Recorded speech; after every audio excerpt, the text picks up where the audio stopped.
ஜெபம் செய்வோம். அன்பும் இரக்கமுள்ள பரலோக பிதாவே, மனமகிழ்ச்சியான இந்த காலை வேளைக்காக நன்றியோடு ஸ்தோத்திரிக்கிறோம். காலைதோறும் கிருபை புதிதாக இருப்பதற்காக நன்றி ஸ்தோத்திரிக்கிறோம். இரவு முழுவதும் எங்களை கண்ணின் மணி போல காத்தீர். பகலிலே உண்டாகும் பயங்கரத்திற்கும், இருளில் நடமாடும் கொள்ளை நோய்க்கும், மத்தியானத்தில் பாழாக்கும் சங்காரத்திற்கும் நீர் எங்களை விலக்கி காத்திரதற்காக ஸ்தோத்திரம். கர்த்தர் போக்கியும் வரத்தையும் காப்பார். கர்த்தர் இது முதற்கொண்டு என்னென்றைக்கும் உன்னை காப்பார் என்ற வார்த்தையின்படியே என்னை காப்பாற்றின கிருபைக்காய் ஸ்தோத்திரம். உன் களஞ்சியங்கள் எல்லாம் நிரப்பப்படும் என்று சொன்ன வார்த்தைக்காய் ஸ்தோத்திரம். பூரணமாய் நிரம்பும் என்று சொன்ன வார்த்தைக்காய் ஸ்தோத்திரம். ஆண்டவரே, இதை நான் உன்னை 1000 மடங்கு ஆசீர்வதிப்பேன், 100 மடங்கு விருத்தி அடைவாய், 10 மடங்கு சமத்தனா மாற்றுவேன் என்று சொன்ன வார்த்தைகளுக்காய் ஸ்தோத்திரம். என் தேவையை சந்தித்த கிருபைக்காய் ஸ்தோத்திரம். தேவனுடைய பிரசனம் மத்தியில் அசைவாடி கொண்டிருக்கிறதுக்காக நன்றி செலுத்துகிறோம். எல்லா துதி கனமகிமையும் உமக்கு சொல்கிறோம். இயேசுவின் நாமத்தில் ஜெபிக்கிறோம் பிதாவே, ஆமென். ஆண்டவர் படைத்த வெற்றியின் நாள் இது, இதில் மகிழ்வோம் என்ற பாடலை நாம் பாடுவோம்.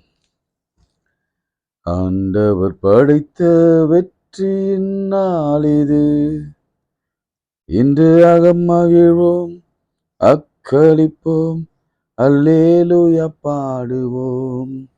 இன்று மகிழ்வோம், அக்களிப்போம், அல்லேலூயா பாடுவோம். எனக்கு உதவிடும் எனது ஆண்டவர் என் பக்கம் இருக்கிறார். எனக்கு உதவிடும் எனது ஆண்டவர் என் பக்கம் இருக்கிறார். உலக மனிதர்கள் எனக்கு எதிராக என்ன செய்ய முடியும்? உலக மனிதர்கள் எனக்கு எதிராக என்ன செய்ய முடியும்? தோல்வி இல்லை எனக்கு, வெற்றி பவனி செல்வேன். தோல்வி இல்லை நமக்கு, வெற்றி பவனி செல்வோம். ஆண்டவர் படைத்த வெற்றியின் நாள் இது, மகிழ்வோம், அக்களிப்போம், அல்லேலூயா பாடுவோம். எனது ஆற்றலும் எனது பாடலும் எனது மீட்புமானார்.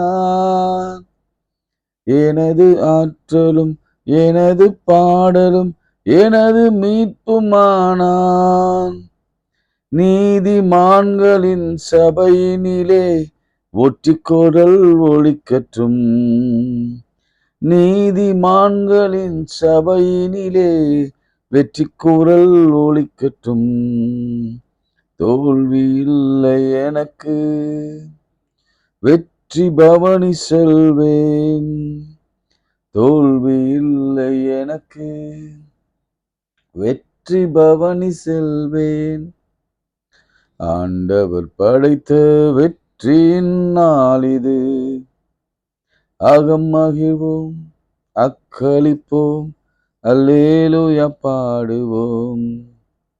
தள்ளப்பட்ட கல் கட்டிடம் தாங்கிடும் மூளை கல்லாயிற்றே. தள்ளப்பட்ட கல் கட்டிடம் தாங்கிடும் மூளை கல்லாயிற்றே. கர்த்தர் செயல் இது அதிசயம் இது, கைதட்டி பாடுங்களேன். கர்த்தர் செயல் இது அதிசயம் இது, கைதட்டி பாடுங்களேன். தோல்வி இல்லை எனக்கு, வெற்றி பவனி செல்வோம். தோல்வி இல்லை எனக்கு, வெற்றி பவனி செல்வோம். ஆண்டவர் படைத்த வெற்றியின் நாள் இது, மகிழ்வோம், அக்களிப்போம், அல்லேலூயா பாடுவோம். மகிழ்வோம், அக்களிப்போம், அல்லேலூயா பாடுவோம். கைகளை உயர்த்தி பருத்து நேராக கண்களையும் எடுத்து, ஆண்டவரே என் தேவையை நிரப்புங்க. பிசாசின் தந்திரங்களுக்கு விலக்கி காத்துக்கொள்ளுங்க. யார் மீதெல்லாம் பிசாசு ஆதிக்கம் செலுத்திருக்கிறானோ, வாலிப பிள்ளைகள் மீது, வாலிப பெண்கள் மீது, பெரியவர்கள் மீது பிசாசு யார் மேலெல்லாம் ஆதிக்கம் செலுத்திருக்கிறானோ அவள் மீது ஒரு அக்னியை போடுங்க. அந்த பிசாசு சுட்டரிக்கப்படட்டும், பாதாளத்துக்கு போகட்டும் இயேசுவின் நாமத்தினால. வறுமை நீங்கட்டும், வேதனை நீங்கட்டும், கடன் நீங்கட்டும் இயேசுவின் நாமத்தினாலே. கர்ப்பங்கள் திறக்கப்படட்டும் இயேசுவின் நாமத்தினாலே. திருமணம் நடக்கட்டும் இயேசுவின் நாமத்தினாலே. கண் விழிக்காதவங்க கண் விழிக்கட்டும் இயேசுவின் நாமத்தினாலே. மூளை மண்டலம் சரியாகட்டும் இயேசுவின் நாமத்தினாலே. எல்லா எலும்புகள் சரியாகட்டும், நோவுகள் சரியாகட்டும், யூட்ரஸ்கள் சரியாகட்டும், கட்டிகள் மறையட்டும், ஈவன் கேன்சர் கட்டிகள் மறையட்டும் இயேசுவின் நாமத்தினாலே. ஆரோக்கியம் கொடுத்து நடத்துங்கப்பா. இந்த குடும்பங்கள் ஒன்று இணையட்டும். பொழுதும் கூட சரும வியாதியில பாதிக்கப்பட்டிருக்கிற மக்களுக்கு விடுதலையை கொடுத்து ஆசீர்வதிப்பீராக. வீசாக்காக காத்திருக்கிறவர்களுக்கு கர்த்தர் வீசாவை கொடுங்க. ப்ரொமோஷனுக்காக காத்திருக்கிறவர்களுக்கு ப்ரொமோஷன் கொடுங்க. வேலைக்காக காத்திருக்கிறவர்களுக்கு இன்று கர்த்தர் வேலைக்கான ஆரம்பத்தை கர்த்தர் வைப்பீராக. இயேசுவின் நாமத்திலே ஜெபிக்கிறோம் பிதாவே, ஆமென். வியாதி, சிக்னஸ், இதை குறித்து இன்னும் நீங்க நிறைய நாம திங்க் பண்ண வேண்டியிருக்கு. இந்த மனநிலையில ஒரு மாற்றம் அவசியம் தேவைப்படுவதனாலே கர்த்தர் இந்த நாளிலே ஒரு பெரிய டாபிக்கை நம்மோடு கூட பேசி கொண்டிருக்கிறார். ஒருவருக்கு சிக்னஸ் வரும்னா அந்த சிக்னஸ் என்னென்ன செய்யும் தெரியுமா? It will steel our property, or it will steal our money. First of all, என்ன செய்யணும்? திருடன் திருடவும். ஒருத்தருக்கு வியாதி வரும்னா முதல்ல என்னத்தை திருடுவான் அப்படின்னா நம்ம பணத்தை திருடுவான். இன்னைக்கு பணம் இருக்கிறவங்களுக்கு பரவாயில்ல, பணம் இல்லாதவங்க என்ன பண்ணுவாங்க? ஒவ்வொரு மருத்துவமனையும் இன்னைக்கு கார்ப்பரேட் நிறுவனமாக மாறி இருக்கிறது. அந்த நிறுவனங்களை வசூலிக்கப்படுகிற கட்டணங்களை பார்த்தா ஒரு சாமானிய மனிதர்கள் நிச்சயமாக ஒரு பெரிய ஹாஸ்பிட்டல்ல அவங்க மருத்துவம் பார்க்கவே முடியாத ஒரு காரியம். அதனாலே பலர் என்ன செய்யாங்க? ஐயோ வேணா ஐயா, விட்டுருங்க அப்பா, விட்டுரு மகனே. கணவனை விட்டுரு சொல்லுவாங்க. கணவன் நீங்க விட்டுருங்க ப்ளீஸ். மனைவி சொல்லுவாங்க, இல்லை விட்டுருங்க ப்ளீஸ், விட்டுருங்க. ஆண்டவர் சுகத்தை கொடுத்தா பரவாயில்ல, இல்லைன்னா பரவாயில்ல, நான் இறக்க கூட தயாரா இருக்கு. ஏன்னா கடன் வாங்கி எதுவும் நம்ம செய்ய முடியாது. அப்படிப்பட்ட ஒரு சூழ்நிலை வாங்குறோம். It will steel. அதே மாதிரி பணத்தை இழந்தவங்க எத்தனை கோடி பேர் இந்த மெடிசின்னால எத்தனை பேர் இழந்திருக்கிறாங்க. நல்லா யோசிச்சு பாருங்க.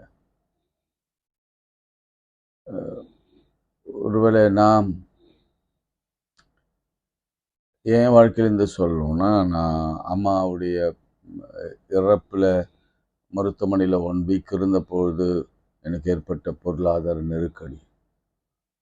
அதற்கு முன்பு அப்பாவுக்கு மருத்துவமனையில் இருக்கின்ற பொழுது ஏற்பட்ட பொருளாதார நெருக்கடி. உறவின் மக்கள் மருத்துவமனையில் இருக்கின்ற பொழுது ஏற்பட்ட பொருளாதார நெருக்கடி கண்கூடாக நான் பார்த்தவன். இன்சூரன்ஸ் இருக்காது, எதுவும் இருக்காது. அதனுடைய கடன் இன்னும் தொடர்கிற அளவுக்கு நம்மை சுற்றி சுற்றி வரும் என்று சொன்னார். அப்போ வியாதி எந்த அளவுக்கு ஒரு குடும்பத்தை பாதிக்கிறது, கடனில் கொண்டு வருகிறது. அதனால தான் ஆண்டவர் இயேசு யோவான் 10:10 சொன்னார், திருடன் அவன் துருடன். யாரு? சேட்டன். அவன் திருட வருகிறான். 2வது அந்த வார்த்தையை நீங்க கவனிச்சீங்கன்னா, கொல்ல வருகிறான். திருட வருகிறதான் என்பதை நான் உங்களுக்கு உதாரணத்தை நேற்றே சொன்னேன், திரும்பவும் சொல்லுகிறேன். அநேக வைத்தியர்களால் அந்த வார்த்தை உங்களுக்கு 12 வருடம் பெரும்பாடு உள்ள ஒரு பெண் வேதனையின் விளிம்பிலே சொல்லுகிறாள், தன் ஆஸ்திகள் எல்லாவற்றையும் செலவழிந்தும் சற்றே ஆகிலும் குணமடையாமல், அப்போ it will steal all your possessions, prosperities, your money. அதனால நம்ம ஜெபிக்க வேணும், ஆண்டவரே இந்த வியாதி மாத்திரம், இந்த பிசாசு எனக்கு இந்த வியாதியை மாத்திரம் கொண்டு வந்துடக்கூடாது, மருத்துவமனைக்கே போகக்கூடாது. இன்னும் நம்ம மருத்துவமனைக்கு உள்ள போயிட்டாலே we lose our dignity. அதுவும் நீங்க நல்லா பார்த்துருக்கலாம், இங்க ஒரு பெரிய ஆளுமையா இருப்பாங்க, அவர் தான் பெரிய பிஸ்னஸ் சிஇஓ இருப்பாரு, வீட்டில் அவர் தான் குடும்ப தலைவன், அவரை பார்த்தா எல்லாம் குடும்பமே நடுங்கும். அவர் பெரிய டாட்டாவாக பிர்லாவாக இருந்தாலும் கூட மருத்துவமனைக்கு உள்ளே போனா அவரும் ஒரு பேஷண்ட் தான். அந்த வரவேற்பறையில் உட்கார்ந்து இருக்கின்ற பொழுது எல்லா பேஷண்ட்டுக்கும் உள்ள மரியாதை தான் அந்த பேஷண்ட்டுக்கும் கொடுக்கும். Devil will steal our dignity. For example, ஒருத்தருக்கு கேன்சர் வருதுன்னு வச்சுக்கோங்களேன், உடல் பாதிக்கப்பட்டு தலை முடியெல்லாம் கொட்டப்பட்டு அந்த கீமோ அப்படி போன தெரப்பிகள் எல்லாம் கொடுக்கும் பொழுது நம்மளுடைய டிக்னிட்டியே அது பாதிக்கும். அதே மாதிரிதான் எல்லா வியாதிகளும் சொல்ல வரேன். ஒவ்வொரு வியாதிக்கு பின்னாலும் நம்முடைய மரியாதை சரிந்து போகிறதை நம்ம அதுக்கு பிறகு அது கொஞ்சம் ரிக்கவர் ஆன பிறகு நம்ம வெளியே வந்துடும்னு வச்சுங்களேன். ஆனால் குறிப்பிட்ட அந்த சமயத்தில் நம்முடைய மரியாதை குறைந்து போகிறது. அடுத்து யோவான்ல நம்ம பார்க்கிறோம், திருடவும் கொல்லவும்.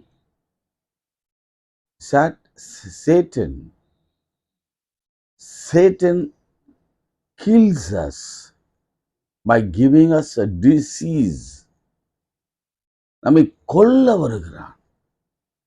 அதனாலதான் நேற்று ஒரு கேள்வி நான் உங்களுக்கு வைத்தேன், அதாவது இந்த டிசீஸ் எப்படி இந்த உலகத்துல வந்தது அப்படின்ற ஒரு கேள்வியின் துவக்கத்தை நாம பார்க்கணும்ல. அப்ப அந்த துவக்கம் எங்கிருந்து வருகிறது என்று சொன்னால், இந்த சிக்னஸ் எங்கிருந்து வருகிறது என்று சொன்னால், எங்க வருதுன்னா ஆதாம் ஏவாளுடைய வீழ்ச்சியிலிருந்து வருகிறது. It comes from fall of Adam and Eve. நம்ம இடையிலே நம்ம அதை பிரிச்சுலாம் பார்க்கவே முடியாது. ஆண்டவர் அவ்வளவு அழகா கர்த்தர் ஆதாம் ஏவாளை படைத்து அவர்களுக்கு ஆரோக்கியத்தை கொடுத்து அவளுக்கு ஆயுசு நாட்கள் எல்லாம் அவர் செட் பண்ணவே இல்லை. சரீரத்துல வியாதி இல்லவே இல்லை. அவர்கள் நல்ல வெஜிடேரியன் சாப்பிட்டு சந்தோஷமாக அவர்கள் இருந்தார்கள். நேற்று ஒரு சம்பவத்தை நாம பார்த்தோம். நேற்று ஒரு சம்பவத்துல பிலிப்பியர்ல 4ஆம் அதிகாரத்துல அந்த ஊழியக்காரன் பவுலுடைய சிநேகிதன் அல்லது பவுலுடைய உடன் வேலையால் அவனுடைய சாணாதிபதி அவனை குறித்து என்ன சொல்லப்பட்டிருக்கு, அது நான் இன்னும் கொஞ்சம் அழுத்தமா சொல்ல விரும்புகிறேன். காரணம் என்னன்னா, அவன் ஆண்டவருக்காக எடுத்துக்கொண்ட எக்ஸ்ட்ரா வேலைகள், ஜீவனையும் பாராமல் பிராணனை கூட நேசிக்காமல், இன்னைக்கு அநேகர் என்ன செய்யறாங்கன்னா, ஊழியத்துக்காக உழைக்கிறவங்க ஒரு பக்கம். இன்னைக்கு ஒரு சாட்சி நான் கேட்டுக்கொண்டிருந்த பொழுது அவர் சொன்னார், நான் 3 மணி நேரம் தான் தூங்குவேன், மற்ற நேரங்களெல்லாம் ஊழியம் செய்து கொண்டே இருப்பேன் அப்படின்னு சொன்னார். அது சரியா தவறா என்பது எனக்கு நான் அதற்குள்ளாக நான் வரவில்லை. ஆனால் அதே சமயத்துல ஊழியத்திற்கு ஒரு ரூல்ஸ் அண்ட் ரெகுலேஷன்ஸ் இருக்கிறது போலவே பணம் சம்பாதிக்கிறதுலையும் சிலர் என்ன செய்வாங்க, கொஞ்சம் கூட ரெஸ்ட் எடுக்காம ஓவர் பேர்டனை போட்டு ஓவரா தன்னை ஈடுபடுத்தி கொண்டு பணம் சம்பாதிப்பதிலே குறியாயிருந்து அதுக்கப்புறம் ஜீவனை இழக்கிறதுல என்ன பிரயோஜனம்? அதனால நேற்று சொல்ல வந்த விஷயத்துல ஒரு காரியத்தை மறந்து போனேனே அப்படின்னு சொல்ல யோசிக்கிறப்போ, மனிதனுக்கு ரெஸ்ட் மிகவும் அவசியம். தூக்கம் மிகவும் அவசியம். எக்ஸசைஸ் மிகவும் அவசியம். அதனால ரெஸ்ட் மிக மிக அவசியம் என்று நான் திரும்ப திரும்ப உங்களுக்கு நான் வலியுறுத்த விரும்புகிறேன். ஊழியமானாலும் சரி, வேலையானாலும் சரி, பிஸ்னஸ் ஆனாலும் சரி, அது எதுவானாலும் சரி, நம்ம வாழ்க்கையில் கர்த்தர் நமக்கு எந்த நேரத்தை ரெஸ்ட்டுக்குன்னு கொடுத்துருக்கிறாரோ, அதனால தான் இரவு ஆண்டவர் கொடுத்திருக்கிறார். அந்த வேளையில் நம்ம ரெஸ்ட் எடுக்க வேண்டியது நம்முடைய கடமையாக இருக்கிறது. சரி, போகட்டும். இப்போ இந்த டிசீஸ் எங்கே தொடங்கினது என்பதை குறித்து நமக்கு அது தெரியலனா, இதனுடைய மூலம் தெரியலனா, இதனுடைய சோர்ஸ் தெரியலனா, நம்ம இதோடு கூட நம்ம போராட முடியாது. ஆக நம்ம ஆதியாகமத்துக்கு செல்ல வேண்டும். ஜெனசிஸ்ல இவங்க தேவனுடைய கட்டளை மீறினதுனால, தேவனுடைய கட்டளை மீறிட்டாங்க. அவர் சொன்ன வார்த்தைக்கு அவங்க செவி சாய்க்கவில்லை. அப்படி செவி சாய்க்காம கீழ்ப்படியாம போனதுனால அவங்களுக்கு கொடுக்கப்பட்ட சாபம் என்ன பாருங்க. 3ஆம் அதிகாரத்துல 15ஆம் வசனத்துல அவர் ஸ்ரீயை நோக்கி, நீ கர்ப்பவதியாய் இருக்கும்போது உன் வேதனை மிகவும் பெருக பண்ணுவேன். வேதனையை மிகவும் ஒரு ஒரு ஜெனசிஸ்லேயே இந்த வேதனை, சஃபரிங்ஸ், வேதனை மிகவும் பெருக பண்ணுவேன். அடுத்து என்ன சொல்லப்பட்டிருக்கிறது? உன் ஆசை உன் புருஷனை பற்றி இருக்கும், அவன் உன்னை ஆண்டு கொள்வான். சாபத்தினாலே வந்த விளைவு அல்லது அவர்கள் செய்த பாவத்தினாலே வந்த விளைவு, அவளுடைய கீழ்ப்படியாமையினாலே வந்த ஒரு விளைவு. அவங்க சாத்தானுக்கு ஒரு வழியை அன்று திறந்து விட்டாங்க. அடுத்து ஆதாமுக்கு சொல்லப்பட்டிருக்கிறத நீங்க கவனிங்க. பின்பு அவர் ஆதாமை நோக்கி, நீ மனைவியாகிய உன் மனைவியின் வார்த்தைக்கு செவி கொடுத்து புசிக்க வேண்டாம் என்று நான் உனக்கு விளக்கின விருட்சத்தின் கனியை புசித்தபடினாலே பூமி உன் நிமித்தம் சபிக்கப்பட்டிருக்கும். யூனிவர்சலா ஒரு பிரச்சனைய இங்க கர்த்தர் சொல்லுகிறார், அல்லது ஒரு கட்டளையை பிறப்பிக்கிறார். யூனிவர்சல் கட்டளை, 2 பேருக்கும் யூனிவர்சல் கட்டளை. முன் நிமித்தமாக, ஏவாள் நிமித்தமாக எல்லா பெண்களும் வேதனை அடைவாங்க. அவங்க புருஷனை தான் சார்ந்து கொள்வாங்க. நீங்க யோசிச்சு பாருங்க, இது எவ்வளவு உண்மை. காலங்காலமா எத்தனை 1000 ஆண்டுகள் இது இப்படியே நடக்கு. அதே மாதிரி உன் நிமித்தமாக பூமி சமிக்கப்பட்டிருக்கும். நீ உயிரோடு இருக்கும் நாளெல்லாம் வருத்தத்தோட அதன் பலனை புசிப்பாய். அதுக்கு அடுத்தும் 19ஆம் வசனத்துல, நீ மண்ணாய் இருக்கிறாய், மண்ணுக்கு திரும்புவாய். மண்ணா இருக்கிறாய், மண்ணுக்கு திரும்புவாய். அதன் பிறகு 24ஆம் வசனம், மனுஷனை துரத்தி விட்டு எங்கிருந்து? அவருடைய எல்லையிலிருந்து அவர் துரத்தி விடுகிறார். அவருடைய ஆளுகையிலிருந்து துரத்தி விடுகிறார். அவருடைய பாதுகாப்பிலிருந்து துரத்தி விடுகிறார். அவர் வைத்திருந்த அந்த அன்பிலிருந்து அவங்க தூர போயிடுறாங்க. அப்போதான் எப்போ அவங்க ஏதேனை விட்டு வெளியே வந்து காலை வைத்தாங்களோ அப்பொழுதே சாத்தான் அவங்க காலை பிடிக்க ஆரம்பிச்சிட்டான். அந்த வசனம் சொல்லுகிறதுல, அவர் உன் தலையை நசுக்குவார், நீ அவர் குதிகாலை நசுக்குவாய் அப்படின்னு சொல்லப்பட்டிருக்கிறது இயேசுவை குறித்து தான். ஆனாலும் உன் வயிற்றினாலே நகர்ந்து உயிரோடு இருக்கிற நாளெல்லாம் மண்ணை நீ தின்பாய் அப்படின்னு சாத்தானை குறித்து அவர் சொல்லுகிறார். Adam and Eve opened the door for the sin, and eventually sickness came into their life. இதுதான் உண்மையான ஸ்டேட்மெண்ட். நீங்க நல்லா புரிஞ்சுக்கணும். இந்த உலகத்துல ஏன் சிக்னஸ் வந்தது என்று சொன்னால், because of the sin of Adam and Eve. அதை நீங்க முதல்ல புரிஞ்சுக்கணும். ஒருவேளை ஆதாம் ஏவாளும் தவறு செய்யாமல் இருந்திருந்தால், இந்த சின் செய்யாமல் இருந்திருந்தால், இந்த சிக்னஸ் வந்திருக்க வாய்ப்பில்லை. எனிவே வந்துருச்சு, சின் வந்துருச்சு, கூடவே சாட்டனும் இணைந்துட்டாங்க. இப்போ என்ன ஆச்சுன்னா, சிக்னஸ் வந்துருச்சு, டிசீஸ் வந்துருச்சு, பெயின் வந்துருச்சு, ஆக்னி வந்துருச்சு, ஏன் கொலை வந்துருச்சு. காயின் ஆபேலுடைய ஸ்டோரியில நீங்க பார்க்க முடியும். இப்படி பல பல பல பல காரியங்கள் வந்துவிட்டது. இதோடைய தொடர்ச்சியாக தான் நாம் இன்னைக்கு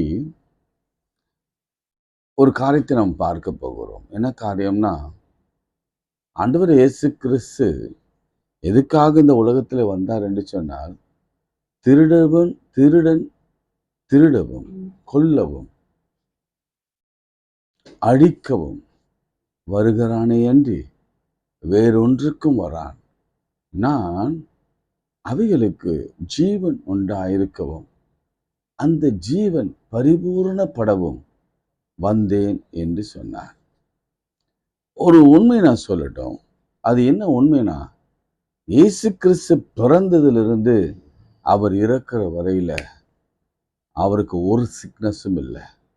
ஆனா அவர் எல்லாருடைய சிக்னஸையும், வியாதிகளையும் நோய்களையும் அவர் சுகமாக்கினார். இதுதான் பெர்ஃபெக்ட் கிரியேஷன். ஆண்டவருடைய கிரியேஷன்ல பெர்ஃபெக்டா இயேசு கிறிஸ்து தான் an example for everybody in the world. நீங்க இது ஒரே ஒரு சின்ன டெக்ஸ்ட்லயாவது, அவருடைய கதைகளிலாவது, அவரை பற்றி வருகிற ஒரு ஒரு புனைவு கதைகளிலாவது கூட அவர் சிக்கா இருந்தாரு, தலைவலியா இருந்தாரு என்று நான் நேற்று கூட அதான் சொன்னேன். இதுதான் மனுஷன். இப்படிதான் ஆண்டவரை போலதான் மனுஷன் உருவாக்கப்பட்டான். இப்படிதான் இருக்கணும்னு ஆண்டவர் விரும்பினார். ஈவன் அவனுக்கு மரணமே இருக்கக்கூடாது என்று தான் விரும்பினார். சரி, போகட்டும், விடுங்க. இப்போ இன்னொன்று விஷயம் சொல்றேன். இயேசு சொன்ன காரியத்தை நான் இன்னொன்று சொல்லிட்டு உங்களுக்கு நான் செபிக்க விரும்புகிறேன். நாம் நிறைய தரம் பார்த்திருக்கிறோம். இயேசு கிறிஸ்து இந்த ஹீலிங்கை பற்றி சொல்லுகிற பொழுது அவர் சொல்லுகிறார், என் பிள்ளைகள், மை சில்ட்ரன்ஸ் பிரெட் என்று சொல்லுகிறார். ஹீலிங்க மை சில்ட்ரன்ஸ் பிரெட் என்று சொல்லுகிறார். அப்போ இயேசு கிறிஸ்துவை சொந்த இரட்சகராக ஏற்றுக்கொண்டு அவரை தகப்பனாக வழிபடுகிற எல்லாரும் அவருடைய பிள்ளைகளாக இருக்கிறோம் என்று சொன்னால், அவர் சொல்லுகிறார், முதலாவது என்னுடைய பிள்ளைகளுக்கு தான் அந்த ஹீலிங் வரும். மத்தேயு 15ஆம் அதிகாரத்தில் ஒரு நிகழ்ச்சியை நாம் பார்க்கிறோம். ஒரு கானானிய பெண் ஆண்டவரிடத்தில் வந்து தன் மகள் பிசாசினாலே கொடிய வேதனைப்படுகிறாள் என்று சொல்லி கூப்பிட்டார். அவள் பேசாமல் இருந்தார். இயேசு இங்கதான் நீங்க பார்க்கணும். இதை நீங்க எழுதி வைத்துக் கொள்ளுங்க. 26ஆம் வசனத்துல அவர் அவளை நோக்கி, கவனிங்க, இன்னைக்கு நான் ரொம்ப சின்ன வார்த்தை தான் சொல்ல போறேன். அதை பிடிச்சிட்டு நாம ஜெபம் பண்ண போகிறோம். சரிங்களா? இப்போ நம்ம ஒவ்வொரு நாளும் இந்த டிசீஸ், அந்த சிக்னஸ் வருவதற்கான காரணம் நம்ம பார்த்துட்டு, இன்னைக்கு நம்ம ஆதாம் ஏவாள் தான் அதற்கு காரணம் என்று நம்ம பார்த்தோம். நேற்று ஒரு ஊழியக்காரன் மரணத்துக்கு ஏதுவாய் அவன் போய் திரும்பவும் உயிர் பெற்று வந்ததற்கான காரணத்தை ஆராயும் பொழுது, அவனுடைய கடின உழைப்பும் ஊழியத்திற்காக தன்னை அர்ப்பணித்து கொண்ட அர்ப்பணிப்பும் அதுதான் காரணமாக இருந்தது என்பதை குறித்து நாம் நேற்று பார்த்தோம். இன்று இந்த வியாதியிலிருந்து நம்ம வெளியே வரணும்னா அதற்கு ஒருவர் தான் வழி. அவர் யாருன்னா ஆண்டவராகிய இயேசு கிறிஸ்து மாத்திரமே.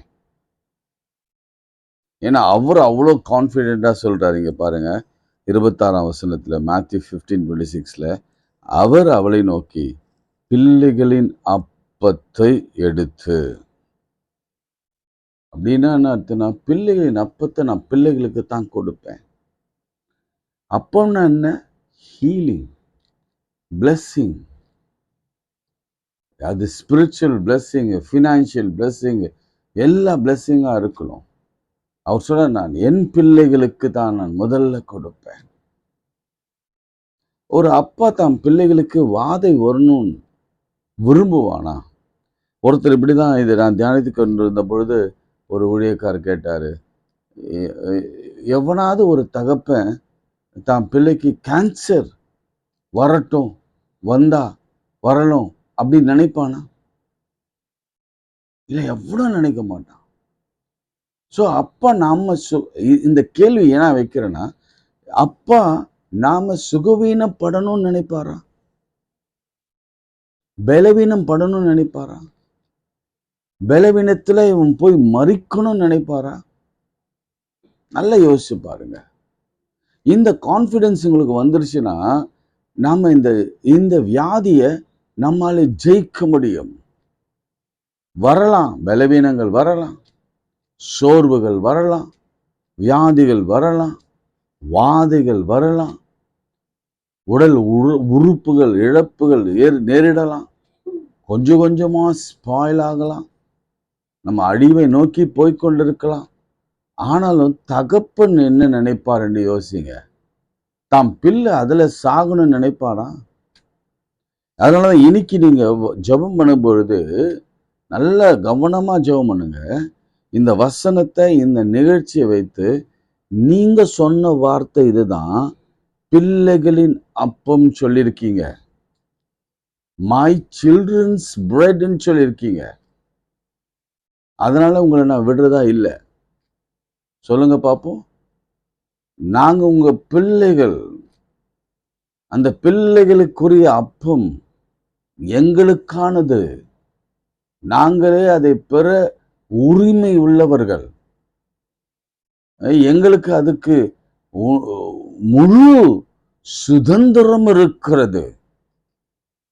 ஸோ டிசீஸ் எங்களை ஒன்றும் செய்ய முடியாது, சாத்தான் ஒன்றும் செய்ய முடியாது, சாட்டன் அப்புறம் சின் எதுவும் செய்ய முடியாது. ஏனென்றால் அது எங்க அப்பாவின் சுதந்திரம். பிள்ளைகளின் அப்பம், பிள்ளைகளின் அப்பம்.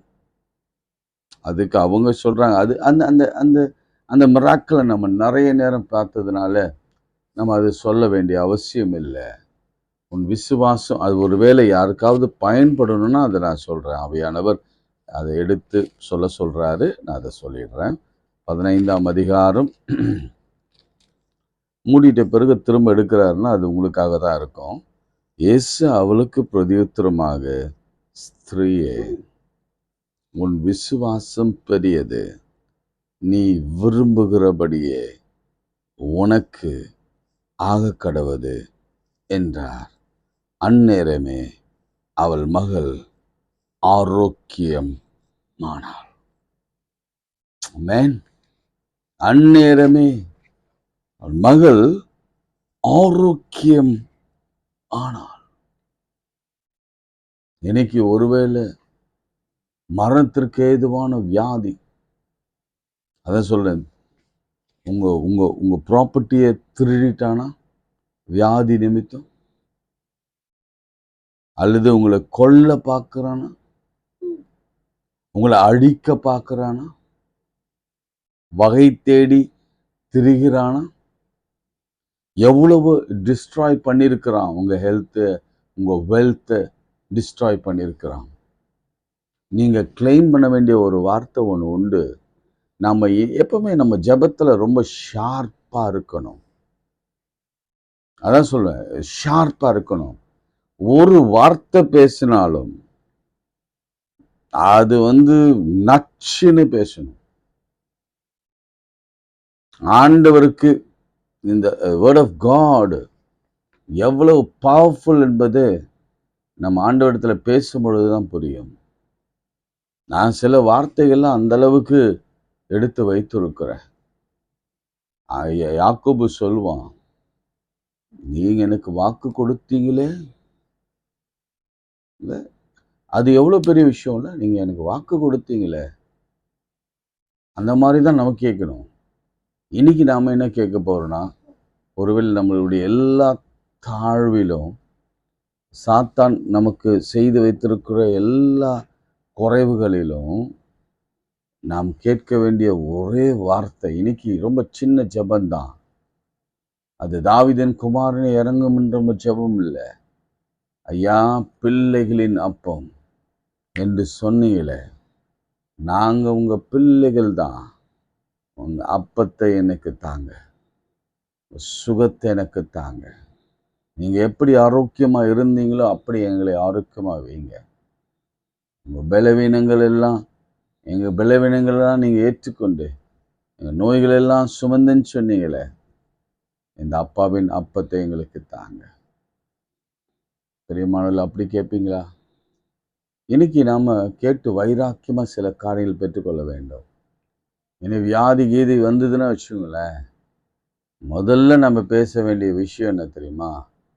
அப்பா. ரெண்டாவது சொல்ல வேண்டிய விஷயம் தெரியுமா? உங்க அப்பம். இந்த 2 வார்த்தையை மறந்துடாதீங்க. இந்த உறவு வெரி வெரி இம்பார்ட்டன்ட். எந்த உறவு? அப்பா பிள்ளை என்ற உறவு. அது எந்த விதத்திலும் ஸ்பாயில் பண்ணாதீங்க. நான் சொல்ல, நீங்க என்ன நிலையில இருந்தாலும் சரி, அவர் தான் நம்முடைய அப்பா, நாம் அவருடைய பிள்ளைகள். இது இடையில எவன் இல்லைன்னு சொன்னாலும், அது சாத்தானா இருக்கட்டும், சைத்தானா இருக்கட்டும், அல்லது யாரா இருக்கட்டும், மனுஷனா இருக்கட்டும், அந்த உறவை மாத்திரம் விட்டு கொடுக்காதீங்க. அவரும் நம்ம பிள்ளைகளை விட்டு கொடுக்க மாட்டார். அவர் விட்டு கொடுக்க மாட்டார். அதே போல அப்பா, ஹீலிங் எனக்கு தான் ஃபர்ஸ்ட் ப்ரிஃபரன்ஸ் சொல்லியிருக்கிறீங்க. அதனால எனக்கு இந்த ஹீல் பண்ணுங்க, எனக்கு ஹெல்ப் பண்ணுங்க. ரைட்? ஜெபம் பண்ணலாம். அன்புள்ள ஆண்டவரே, பிள்ளைகளின் அப்பம் அவருடைய சொந்த பிள்ளைகளுக்கு தான். அவர் ராஜ்யத்தின் புத்திரர்களுக்கு தான். வானத்தின் மன்னாவை கொண்டு போஷித்த ஆண்டவர், இந்த அப்பத்தை கொண்டு எங்களுக்கு நீ சுகத்தை கொடுக்க வல்லவராக இருக்கிறேன். நீங்க தான் அந்த வானத்தில் இறங்கி வந்த அப்பம், ஜீவ அப்பம் நானே. ஆண்டவரே, மாதந்தோறுமோ வாரந்தோறுமோ உடைய உடலையும் உடைய ரத்தத்தையும் நாங்கள் புசிக்கிறோம். அதிலேயே நாங்கள் பெரிய ஹீலிங் அடைந்து கொண்டிருக்கிறோம். இப்பொழுதும் கூட இந்த பிள்ளைகளின் அப்பமாகிய ஹீலிங்க எங்களுக்கு தாரும். ஆதாம் ஏவாளுக்கு கிடைக்காத ஹீலிங்க எங்களுக்கு இப்பொழுது எங்களுக்கு தாரும். அந்த வருத்தத்தின் பலனையும் அந்த வேதனையும் நாங்கள் சுமந்து தவிக்காதபடிக்கு, எங்கள் ஐஸ்வர்யம் இழந்து போகாதபடிக்கு, நாங்கள் எங்களுடைய டிக்னிட்டியை இழக்காதபடிக்கு, எங்கள் செல்ஃப் எஸ்டீமை இழக்காதபடிக்கு, மற்றவர்களுக்கு கேலியாக கிண்டலாக எங்கள் வாழ்க்கை மாறாதபடிக்கு, கேள்வியாக எங்கள் வாழ்க்கை மாறாதபடிக்கு, நாங்கள் உங்கள் பிள்ளைகள் என்பதை இந்த உலக பூரா அணைந்து கொள்ள வேண்டும். அதற்காக உங்களுடைய ஹீலிங்கை எங்கள் மேலே வைங்க, ஹீலிங் ஹேண்ட் எங்கள் மேலே வைங்க. மகனே, மகளே, உன் விசுவாசம் பெரியது, நீ விரும்புகிறபடி உனக்காக கடவுது. அந்நேரமே ஒரு அற்புதம் நடந்தது. பிள்ளைகளுக்கோ, உங்களுக்கோ, அல்லது உன் பெற்றோருக்கோ, அல்லது உன் மக்களுக்கோ கர்த்தர் அற்புதம் செய்ய, அது பிசாசாக இருக்கலாம். இயேசுவின் நாமத்திலே கடிந்து அப்புறப்படுத்துகிறேன். சாவுக்காது ஏதுவான வியாதியா இருக்கலாம். இயேசுவின் நாமத்திலே பிழைத்திரு என்று சொல்லுகிறேன். கர்ப்பம் அடைக்கப்பட்டிருக்கலாம், திறந்துடு என்று சொல்லுகிறேன். திருமண தடை வந்திருக்கலாம், தடையை திரித்திரு, உடைத்திரு, இயேசு கிறிஸ்துவின் நாமத்தினாலே திறந்துடு என்று சொல்லுகிறேன். வேலைக்கான தடையா இருக்கட்டும், அது இப்பொழுதே விலகட்டும். அப்பா, தரித்திரம் விலகட்டும். சாவுவே கூரெங்கே, பாதாளமே ஜெயம் எங்கே என்று சொன்னவர் இந்த சாவின் கொடுக்கை உடைத்து இந்த மரண அவஸ்தையா இருக்கிறவரை உயிரோடு எழுப்புங்க. ஒரு சாட்சி வரட்டும். அவ்வளவுதான், டைம் கொடுக்கப்பட்டது.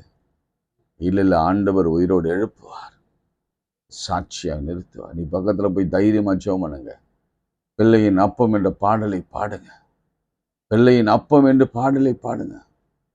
பிள்ளைகளுக்காக தான் என்று சொல்லுங்க. பிள்ளையின் அப்பம் பிள்ளைகளுக்காக தான் என்று சொல்லி பாடுங்க. எங்களுக்கு தான் ஃபர்ஸ்ட் கொடுப்பீங்க ஆண்டவரேன்னு சொல்லுங்க. ஆண்டவர் அப்படி கொடுத்து நம்மை நடத்தட்டும். இந்த நாள் முழுவதும் எங்களோட இருந்து சுவாமி, இதை பார்க்கிற ஒவ்வொரு பிள்ளைகள் குடும்பத்திலும் கர்த்தர் அற்புதம் செய்யுங்க. வாத எல்லையை தொடாதபடிக்கு வியாதிகள் எல்லாம் விலக்கி பரிபூர்ண ஆரோக்கியத்தை கொடுத்து இந்த தழும்புகளால் குணமுடைய செய்யுங்க. சந்தோஷமாய் இந்த உலகத்தில் சாத்தானையும் அந்த வியாதியும் ஜெயிக்கிற தைரியத்தை நம்முடைய பிள்ளைகளில் வைங்க. இயேசுவின் நாமத்தில் ஜெபிக்கிறோம் பிதாவே, ஆமேன். நமது ஆண்டவராகிய இயேசு கிறிஸ்துவின் கிருபை, பிதாவாகிய தேவனுடைய அன்பு, பரிசுத்த ஆவியின் ஐக்கியம் நம் அனைவரோடும் இன்னும் சதா காலம் நிலைத்திருப்பதாக. ஆமேன். God bless you.